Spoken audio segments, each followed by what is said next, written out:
What is Ebola and what causes it? How is Ebola spread? Is it a real threat to Jamaica? If an Ebola infected person actually comes to our shores, is our health services able to effectively handle it? If I'm a health worker, what do I do if I'm faced with a patient who has symptoms of Ebola? In terms of the correct use of protective gear for health workers, what kind of training are they getting?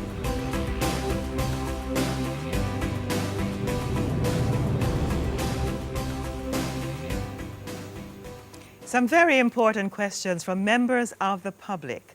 We'll be providing answers to those and other questions in this JIS special presentation on Ebola and Chikungunya, what you need to know. Good evening, I'm Helene Coley-Nicholson, and for the next hour, we'll be taking a critical look at the readiness of the country's health services to handle any possible case of Ebola. We'll also be assessing government's response to the Chikungunya virus so far. Well, we pulled together the best minds in the country to share their expertise with us.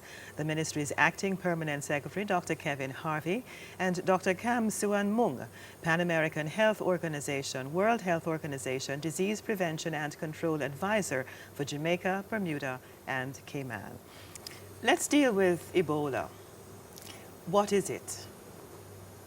Ebola is a viral disease, and it is more commonly known as Ebola viral disease. So it's written many times in its as EVD, and formerly was known as Ebola hemorrhagic fever, and now is more commonly known as Ebola virus disease.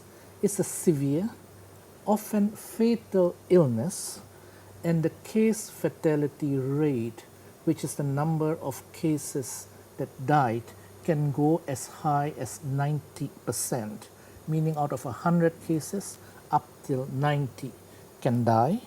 It is one of the world's most virulent diseases, and it is transmitted by direct contact with infected animals or people through blood, body fluids, and tissues. Are there different kinds of Ebola viruses? Yes. There are 5 species of Ebola virus. 4 of them can infect human beings, and these are the species of Zaire, Sudan, Thai, and Bukonbuya, which is from Uganda. Yes. There is said to be no vaccine for this deadly virus. How is it treated?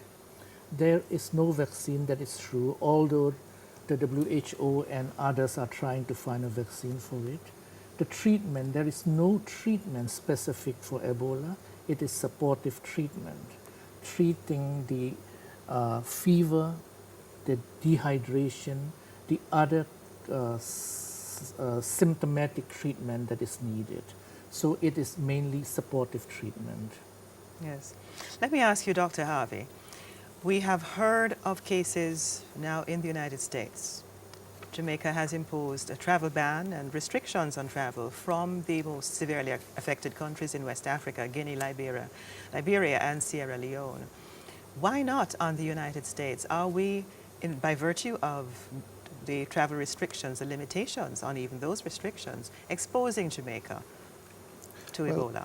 Well, what we must look at is that the 3 countries on which the travel ban was placed, Liberia, Sierra Leone, and Guinea, are actually having an uncontrolled epidemic. And therefore, there are a number of cases there that are not being managed within the mainstream of the health services. When you compare this to the United States, where they've only had 1 case which was imported and 2 locally transmitted cases which seem to be under control, and there would not necessarily be the need to put a ban on the entire United States. The United States also have a significant impact on our economy in terms of the number of tourists that we get from that area. The travel to West Africa is more limited, and hence the impact on the economy would be far less than imposing a travel ban on visitors from the United States. But we have seen in other parts as well, in Europe, where we have had cases, so we'd be imposing travel bans all around. I'm talking about Spain. Right. Yes. What are the other preventative measures that Jamaica is putting in place? Right. So we're putting in place a number of measures, and in fact, we're a part of the international response to the issue in West Africa. The international response involves, first of all, making sure that the persons in West Africa who need the care get the care that is required, and that no ill person leaves that country with Ebola, because that is when you have the challenges of introduction into your country. So we fully support the interventions that are taking place at the port of exit from these main countries. To get to Jamaica, again, you have to be screened. You have to pass through several other countries, and hence screening is now taking place at those. And we are also screening at our port of entry for fever and other surveillance mechanisms by asking questions, travel history, etc., to ensure that we are not missing a case or a potential case coming into the island. So that's the first point. We're also doing sensitization training for our healthcare workers to be able to recognize a case if it did present to any of our facilities, and in fact also sensitization for the public so that they would be able to recognize a potential case and refer, or someone could do a self-referral if they travel to any of those countries, came into contact with any person with Ebola-like symptoms anywhere else in the world, and would be able to make contact with us and receive the necessary interventions. Before we delve further into the readiness of Jamaica's public health sector and what the public needs to know, Dr. Mung, we've heard that Nigeria and Senegal have been declared by the World Health Organization as Ebola-free. How should the public receive that information, and is there a danger that we could be lulled into a false sense of security? There always is the danger of false sense of security with everything. However, the lesson that can be learned from Nigeria and Senegal is that the health systems were able to do the measures that needed to be taken. In this particular instance, both countries immediately put in place a very rigorous contact tracing mechanism, which will trace all the context of a suspected, probable, or confirmed case, and from there was able to contain it. And that is the key to the success of the containment. Nigeria is a big country, much bigger than Senegal, but with that type of a rigorous action, this is the lesson to be learned. Speak to us about the World Health Organization protocols that are recommended. Very recently, 3 days ago, the World Health Organization put together a consolidated checklist for Ebola virus disease preparedness. It is a 10-point checklist, which if I can mention through them very quickly. One is overall coordination. Number 2 is rapid response team. Number 3, very important, public awareness and community engagement, extremely important. Number 4 is infection prevention and control. Number 5 is case management at the Ebola Treatment Center. And number 6 again is case management, but for safe burials, because many of the cases started from funerals. Number 7, very important, epidemiological surveillance. Number 8, contact tracing, which I just mentioned. Number 9, laboratory. And number 10, the capacities at points of entry. This is a checklist that is consolidated. Before WHO, PAHO used to say, give guidance on, let's say, risk communication, infection prevention control.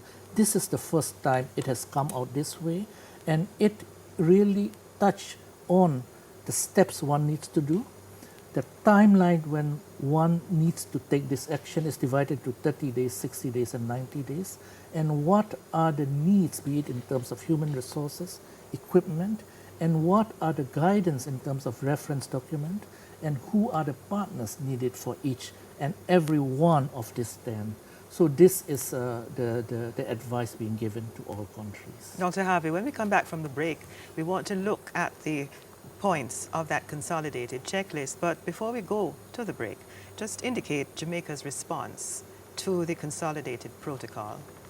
Well, we welcome the protocol. It does have all the points that we have been working on, but it has been consolidated now into one document. And we note that there are some changes in parts of the guidelines, because we use the WHO protocols to modify, to create protocols for Jamaica. So with the issuance of this new protocol, we need to do some modifications to make sure that we are now in compliance with the new WHO standards. Dr. Harvey, Dr. Mung, thank you very much. This is a JIS special presentation on current health threats to Jamaica. We're going to take a short break and we come back with more on the country's state of readiness for possible cases of Ebola. The Ebola virus is transmitted through direct contact with an infected person's blood or other bodily fluids like saliva, urine, stool, and semen. Symptoms of Ebola include sudden fever, intense weakness, muscle pain, headache, and sore throat. This may be followed by vomiting, diarrhea, and rash, and in some cases both internal and external bleeding, leading to death. Protect yourself. Avoid travel to Ebola-affected countries. Avoid contact with infected persons. Don't touch the body of someone who has died from Ebola. Wash hands frequently with soap and water and use an alcohol-based hand sanitizer. To know more, call 1-888-663-5683.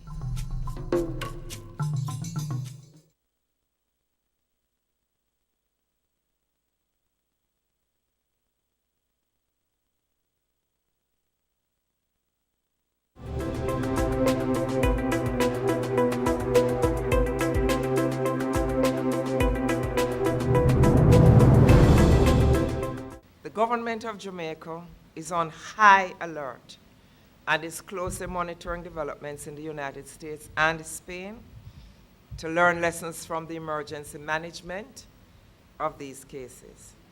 I contacted one foreign government asking for assistance in terms of preparations and training of our health professionals. This is a JIS special presentation on Ebola and Chikungunya. I'm Helene Coley-Nicholson. We have an expert panel discussing Ebola and Jamaica's preparations in the event that we have to treat persons infected with the virus. Dr. Kevin Harvey is the Acting Permanent Secretary in the Ministry of Health, and Dr. Kam Suan Mung, the Pan American Health Organization, World Health Organization Advisor on Disease Prevention and Control for Jamaica, Bermuda, and Cayman. Dr. Harvey, we just heard from the Prime Minister. She said we contacted one country for help with building our own capacity. That would be Cuba, wouldn't it? Right. We have had a long-standing relationship with Cuba, and they've facilitated. We've worked together in the area of healthcare for a number of years, and we have a number of Cuban professionals working here, and we recognize the capacity in Cuba. In fact, we've seen where Cuba has sent to West Africa over 165 healthcare workers, and recently have said that they're sending another 300 healthcare workers to help with the fight against Ebola in those countries. They have a strong infectious disease management team in Cuba. So we're going to look at what Cuba is doing, what training protocol they're using, what are the types of personal protective equipment, and in fact look at their isolation facilities. We are also looking to have Cuba train some of our healthcare professionals should the facility exist. And the Prime Minister also quite rightly indicated that our healthcare workers are on the front line of any kind of defense that we have to put up to this virus, what is being done to train our health services? Absolutely, and there are a number of things, and we have started with general sensitization for the leaders in the healthcare facilities, the managers of the hospitals, the SMOs, and the senior nurses. We recognize that we need to do continuous training and sensitization and to build the capacity of all the staff from the porter right up to those who clean the floors and the wards, the nurses, the physicians, you know, even the records clerks, and those who take care of the dead body, the medical waste, etc. Everybody now will have to be, everyone will need to be trained and to really know what is their key role in managing an Ebola patient. And part of what also needs to happen is that contact tracing that Dr. Mung spoke about. We, before we went to break, talked about the consolidated checklist. Can we just go back to that a little bit?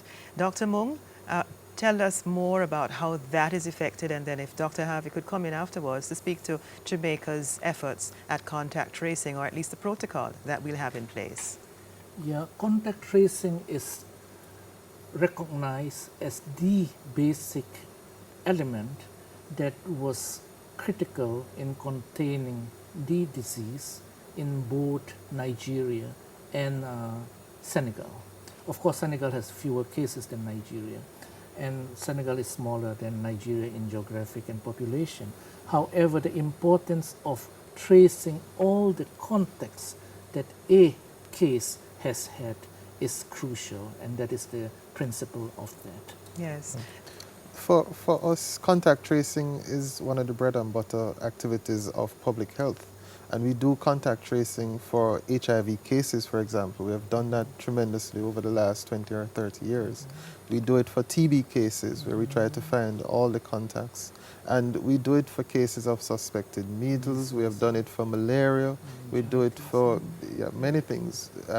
So we have public health professionals who have done and know how to do contact tracing. We do a process of what we call fever surveillance, for example, when we had Chikungunya, when that outbreak started. So from the first individual, we would have gone around within a particular radius of that individual to search for anyone within the community with fever, and we would have identified those persons. For Ebola, the additional step would be that we would be required to quarantine those persons who were in contact with somebody who had Ebola, and to ensure that those persons remain within the quarantine space. And for that, we would require, and we will have support from the police and the JDF. So tell me some more then, Dr. Harvey, about the isolation centers, the quarantine spaces that we will have to prepare, and the provision of the protective gear that we will need to use in those places. Absolutely. So isolation is at different stages, and we start with having isolation or quarantine facilities at the airports, at the ports of entry, where we may need to isolate someone. Now keep in mind that you're not going to be treating a patient at the airport, and hence an isolation facility is simply somewhere to contain such a person so that they would not be in contact with other persons passing through or using the airport. So that's one level. The other level is at our hospitals, where someone may turn up being exposed to Ebola and having the symptoms. And hence that person also will require isolation from other patients, etc. And in that scenario, once you suspect such a person to be exposed to Ebola, you would need to don the personal protective equipment, the appropriate ones, because the guidelines have now changed, and to ensure full body cover, etc., to manage that person. The plan we have is that we will not be managing Ebola patients in all our facilities. We would hold a patient there in one of our isolation facilities temporarily, with the plan to have a special unit, as said in the response plan, to collect that person and move to the main isolation facility, where the person will be held for a longer period and be managed in that facility. And again, the special team who would move the patient would require the PPEs, a a particularly designated vehicle, and once the person gets to the isolation facility, again, that person would be managed in a particular way, and everyone taking care of that person would don the full PPE suits. The plan is to take a sample of blood, which will be sent to the CDC for confirmation of the sample to be Ebola. And you know, once we have a confirmation, it will trigger the continuation of the management of that person using the full personal protective equipment protocol. We'll be using a body system and very short time spans of exposure. So each time someone enters the room, it will be 2 people, one taking care of each other, and they will have a very short exposure of a maximum of 3-hour shifts per day. So we'll have a series of persons managing any one individual. Yes. And the overall coordination of the system, Right. where does that reside? So the Prime Minister has activated the National Emergency Response Mechanism, which means that this is being coordinated now from the Office of the Prime Minister through the through ODPEM with the JDF, etc. And so there's a full team in place looking at different components. We are leading the health response, but there is a response required from the security forces, from justice, from various other areas that are being coordinated from that, because a case of Ebola in Jamaica would be considered a national emergency. There was a scare in Mandeville, and thankfully we heard the person it was a case of food poisoning, I believe. Yes.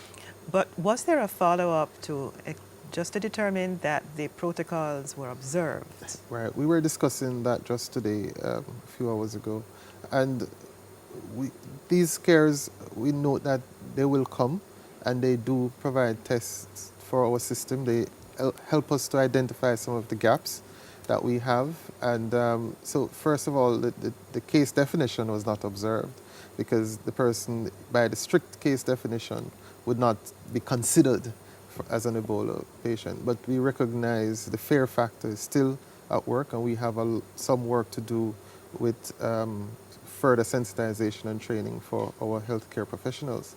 We saw that in the United States, they've had over 300 such scares, of which they have all been negative. So it's an issue that we have to work through. Before we come to an end for this segment, I want both you gentlemen to say what the public should be doing at this stage in relation to preparing in the event that the virus should get to Jamaica.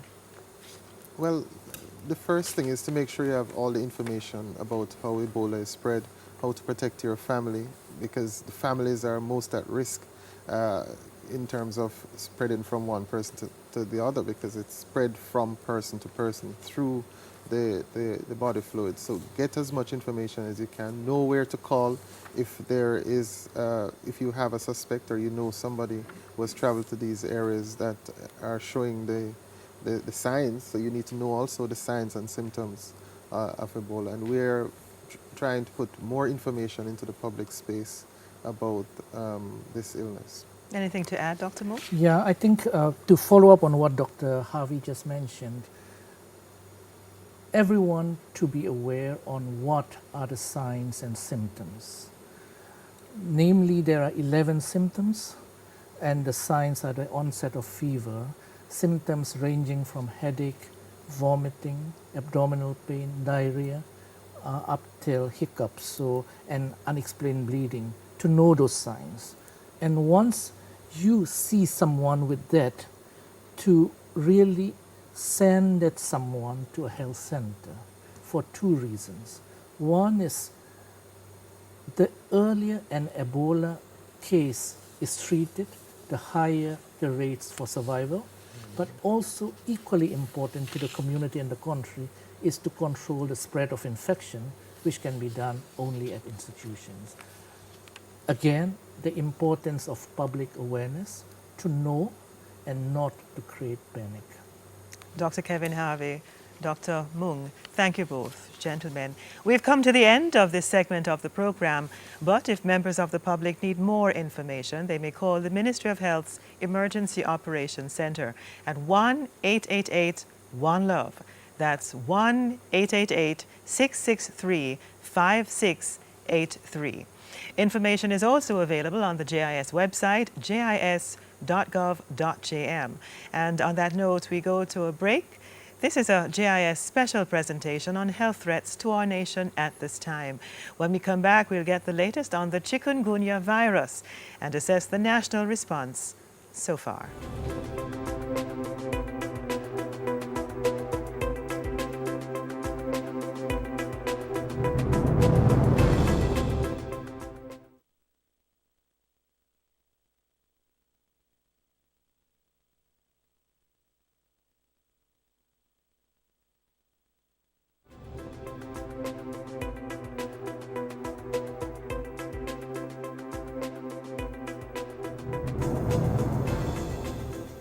This is a JIS special presentation on health threats to our country, namely the Ebola and Chikungunya viruses.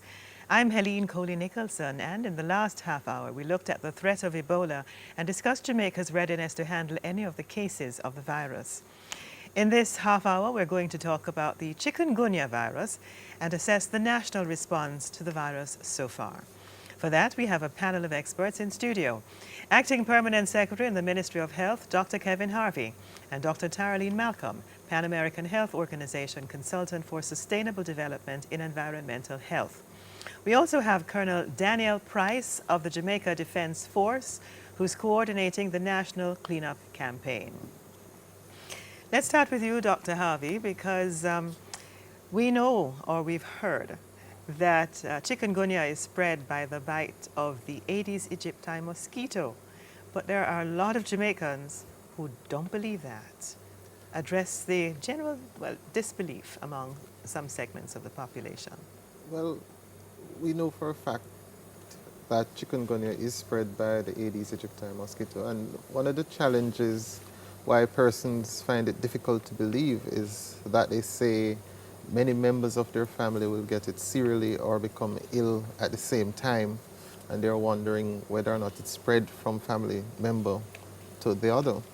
But keep in mind that an Aedes mosquito living in your home that is infected with the chikungunya virus, once it becomes infected with the virus, it takes about 8 days before it can infect someone else. Now, let's say this mosquito, and the mosquito will live for, let's say, 2 weeks, but up to a month in your home. If this mosquito is infected, once it starts to spread the illness, you can imagine that that mosquito within one family could infect several people. And it could infect several people over a couple of days or the same day, depending on how it takes its blood meal and whether or not it's interrupted. The mosquito, once it takes a blood meal, the virus gets into the mosquito's system. It goes to the salivary gland of the mosquito. When the mosquito is going to take a second blood meal after about 8 days when the virus would have gotten to the salivary gland, the mosquito injects saliva into your bloodstream to prevent it from clotting in order to take its blood meal. And that's when it passes the virus to an individual and cause an infection. Normally, if a mosquito is biting, you interrupt. So the mosquito may not get to take a full blood meal from one person, or may take a blood meal today from you, live for a few more days, and will take a blood meal from somebody else tomorrow. And hence, the spread continues like that. Chikungunya is definitely not spread through the air, because the part of the developmental cycle for the virus takes place within the mosquito, and hence it must pass through the mosquito to go from one individual to the next. Dr. Malcolm, come in here after Dr. Harvey, because your specialty is sustainable development and environmental health. Yes. Speak to us about, just confirm and tell us what you've seen elsewhere. Yes, as Dr. Harvey had said, it is known that chikungunya is spread by the Aedes aegypti mosquito. Chikungunya is not a new disease. It's new to Jamaica, it's new to the Caribbean, it's new to the Americas, but this disease has been around from 1952. And there is evidence that have documented that it's spread by the mosquito. And as Dr. Harvey mentioned, for persons to recognize that the Aedes aegypti mosquito lives inside our homes. So if it's able to bite one person and able to pick up the virus from that person and it's still there, the mosquito can live up to a month, 3 to 4 weeks with the virus, and that one mosquito remain infective for life. So that one mosquito can bite a number of family members within the home. So that will explain why sometimes the entire family may get sick, because they're within the same environment. Stress the importance of controlling the mosquito population. Well, as if the disease is spread by mosquito, the main way to control the spread of the disease is to target these mosquitoes, to identify the source of the breeding. The mosquito have 4 stages of the life cycle: the egg, the larva, the pupa, the adult.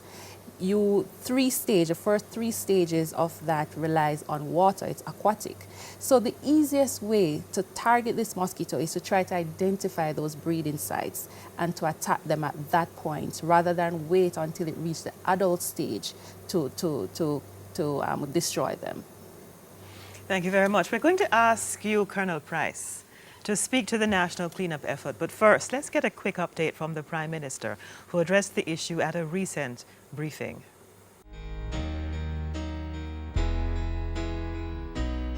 This outbreak is a serious health emergency which is causing pain and discomfort for a large number of Jamaicans.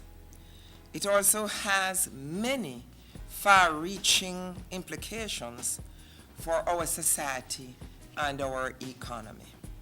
Prime Minister Portia Simpson Miller outlining the reasons government has responded decisively to the chikungunya virus, activating the national response mechanism to channel more human and financial resources to deal with the outbreak. The Prime Minister told reporters at an October 9 briefing that $500 million had been allocated to fund a comprehensive action plan. She gave a breakdown of how the funds would be spent at a briefing with members of Parliament on October 14.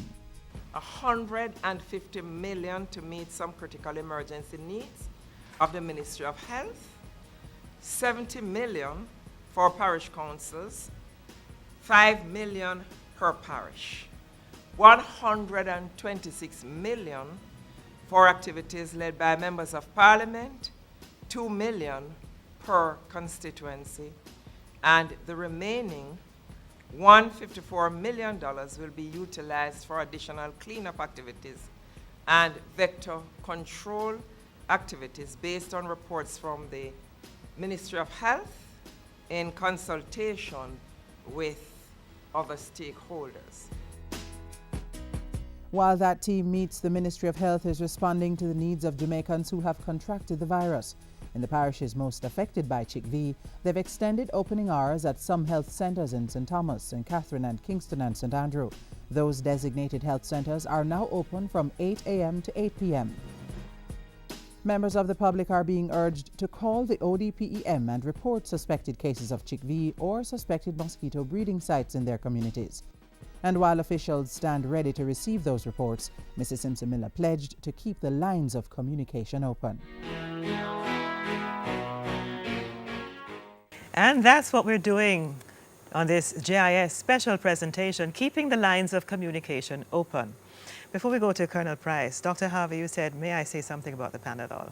Right, because I wanted to be clear that though chikungunya does not cause hemorrhage and does not have a significant impact on platelet counts, which is what prevent bleeding, excessive bleeding. Many times we are not able to differentiate dengue from chikungunya, and the risk exists for persons to be misdiagnosed with chikungunya and actually have dengue. Dengue will have a potential for bleeding, the dengue hemorrhagic fever, and that can be worsened by aspirin and NSAIDs, which help to suppress the platelets. And hence, we do not recommend the use of these aspirin or NSAID containing products in the early stage of these illnesses. Now, if it is that you're sure that the diagnosis is chikungunya, and you have moved past the fever, etc., and you're having the pains, you can use stronger anti-inflammatory drugs to manage the pain, and you would not be fearful of using the NSAIDs at that stage. But in the early stage, if you're not sure that this is absolutely chikungunya and not dengue, then we do not recommend it. But beyond, because sometimes the pain in chikungunya can persist beyond the 5 days or 10 days. And for those persons with persisting pain, then you can use much stronger painkillers and anti-inflammatory drugs to manage those. Thank you for that note. Colonel Price, give us a status update, please, on the cleanup exercise. Thank you very much. First of all, I must say that the cleanup is basically aimed at reducing the mosquito population and thereby reducing the spread of the disease within the country.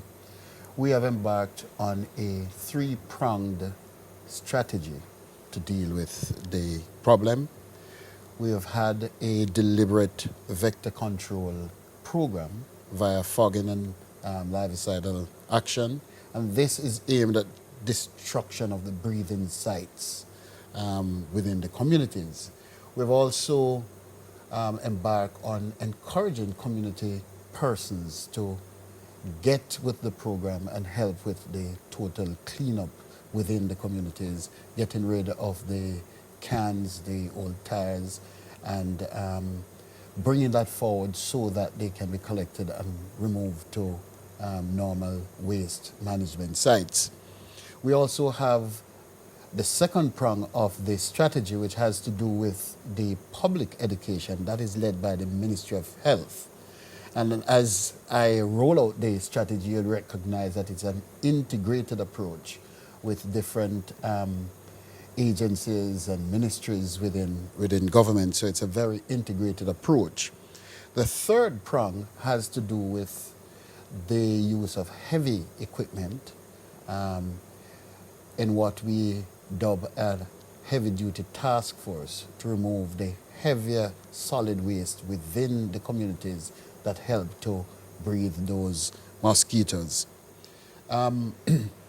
This is executed through the different agencies. As was indicated by the Prime Minister, there has been allocation to the parish councils, allocation to the members of Parliament, and to the Ministry of Health. The remaining money is used to do extra to what they are able to do. For example, with the small amount that the MPs might get, they would have a problem to take on heavy-duty drain cleaning. And this is what my committee would do to help in coordinating and doing the heavy cleaning within the communities. Colonel Price, I'm going to ask you some more about that national campaign, cleanup campaign, but we're talking about the national response to chikungunya.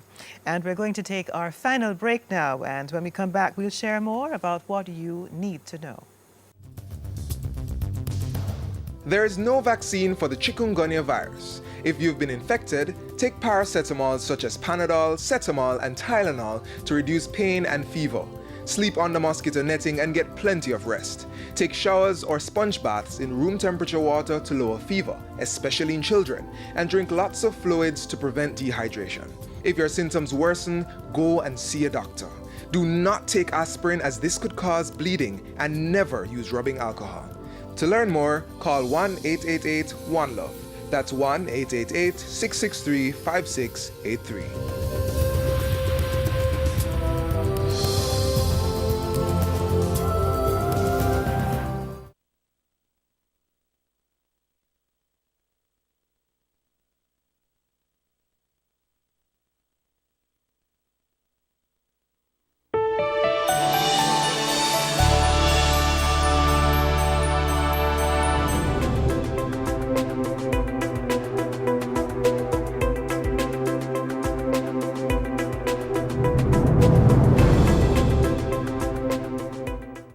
responsibility to ourselves, our families, and our country requires our personal involvement for the long haul.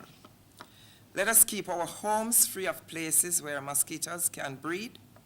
Listen to the health warnings from the Ministry of Health and follow them. Do little things like punching holes in containers before appropriately discarding them. This is a JIS special presentation on current health threats to the nation. In this segment of the program, we've been focusing on the Chikungunya virus and government's response so far. I'm Helene Coley-Nicholson, and before the break, we were talking about the national cleanup effort and the availability. We're going now to talk about the availability of medication and other things, all about the CHIKV symptoms. But while the government plays its role, there is in fact something that each of us right now can do. Colonel Price, you want to take that? Well, yes. I think it has to be a community effort to help in cleaning up our environment. I think Jamaica can do it, and I think Jamaica will do it. My role in all of this is to help to coordinate and to get it done efficiently so that we can have a clean environment and be chick-free as much as possible. What can our members in the community do? The Prime Minister did say, look at how you dispose of your refuse, look at how you dispose of your cans, ensure that you punch holes in them, inspect your environment to look to see if you're collecting water in old tires or within the sources of your plants, and seek to dispose of that. And in addition, I would appeal to everyone to get rid of the unnecessary garbage that you have around. You might have some old equipment that you want to dispose of at this time. We are prepared to remove that from your environment for you. So we'll use the NSWMA arm of the government to ensure that we go through communities and remove those from the communities. And Dr. Malcolm, your thing is environmental health. So coming after Colonel Price, please, it's almost a culture shift in some situations. Yes, yes. We have to get people to understand their role and responsibility. Recognize that the mosquito lives in and around dwellings, in and around where people gather. So we also have to look at our workplaces. So as much as we're cleaning up our homes and so forth, we also have to ensure that where we work, the school that the children go to, our churches, we have to pay attention to those areas as well. How do you address the mental shift that also needs to take place? Well, I think people just need to accept that the disease is spread by a mosquito. Recognize that we have had the evidence, it is well documented. And once we're able to get them to understand that, then I think they will be more willing and able to take on that personal responsibility to ensure that they identify these breeding sites and focus on source reduction. Just wanted to add that we're finding that the recent drought and the fact that persons are storing water uncovered is one of the main areas of breeding as well. We're urging persons to look at tanks if they have tanks that are uncovered. Even the black tanks, if they're not covered, mosquitoes can get inside and breed, lay eggs in those kinds of areas. So storage of water for drinking and domestic use is also one of the major areas of breeding that needs to be addressed. In terms of the medication, again, aspirin is absolutely contraindicated in cases of dengue because of the risk of increased bleeding. But for chikungunya, the risk of bleeding is far less, and you only have a mild depression in your platelet counts, and the platelets is what helps to clot the blood. So once you've gone past the initial stages, and what's the initial stage? The first 3 to 5 days, yes, and you're having continuous pain, because for chikungunya you can have a prolonged period of joint pains.